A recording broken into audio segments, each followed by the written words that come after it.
For anyone interested, we're working on this window regulator. I had a video before on some of the improvements that I made on this thing, one being the little bushings here. These are the old plastic bushings here. These ones are all in good shape, but I'm gonna rebuild this thing and I'm gonna replace them with the ones that I made.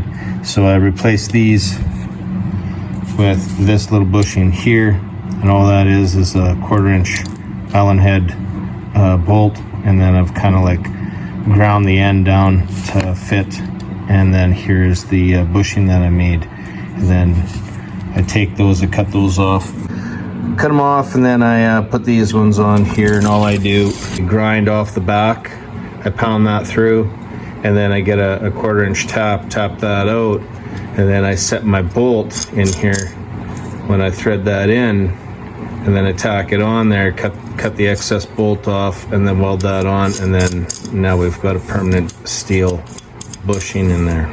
The other thing that I had done was this is the piece that goes in there. You grind off this end here, and then you pound that through, and then here's your piece here, and then what I do is I center drill that and tap it again to the 1/4 inch, because we want to make this removable so we can disassemble it if we wanted to or had to for any reason.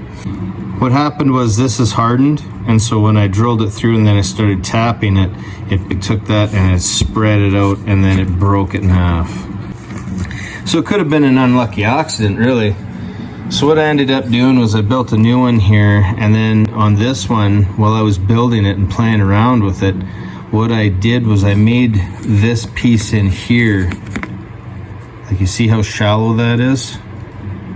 There's not very much meat in there as compared to this one.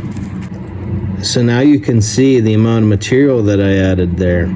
Now, why would I add that kind of material on there? Well, one, it's going to make it stronger, and two, what I'm going to do is I'm going to end up putting a full bearing in here. Now I can fit the whole bearing here, which is both races on either side, plus the center section. And then what we have going on is on the back piece, is we got these two pieces of, well, kind of another set of bushings here, I guess you could say. So as that piece is laying down like that, the bearing will go right there on this side of the arm here. And then we come back to this piece, you'll see that this part here is raised. Now it may be equal to this ring around here, I don't know, but this piece is raised. That is where this shoulder contacts. So this is going to go down in there like that, and it's going to contact against there. And then that spring there gets installed here. So one tang is on the side of here, and then the center tang goes in there, and that's what gives you your tension. What I did was I put this in here, so that fits in there. We've got some clearance.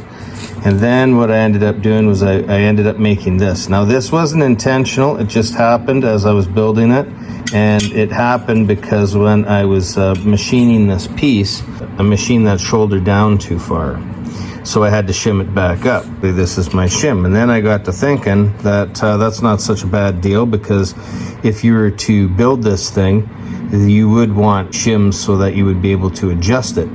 This piece will go in there. So that will go in like that, and it will contact this top one here. Now both of these are going to move. This spins on top of the other one. Now we take this and we set it in like so, and then this has to go inside of the teeth there, like that. Now you see why I've drilled and tapped that hole, because then I just use this bolt, and that's going to be our fastener. I just tighten that bolt up, and now you can see how this is moving freely. And it moves really easily because we've got that bearing in there. And then the last thing we want to do is we want to put our operator in there. Here's the operator bolted in place here. We have full engagement on our pinion right there. Take the spring here, and then we engage that into here. We have that spring in there, and it's a good thing, I guess, we try and test fit everything before it's finished, because it looks like what we could do is we could deepen that slot so that the spring fits down just a little better.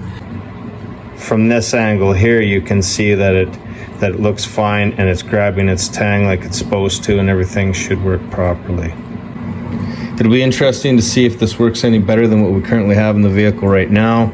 If not, well, then obviously it's not worth the effort to put a bearing in there. But like I said, it wasn't necessarily a purposeful thing that we were doing. It was just because this broke, and since that broke, we had to rebuild this. There's just one thing led to another to try and get that bearing in there.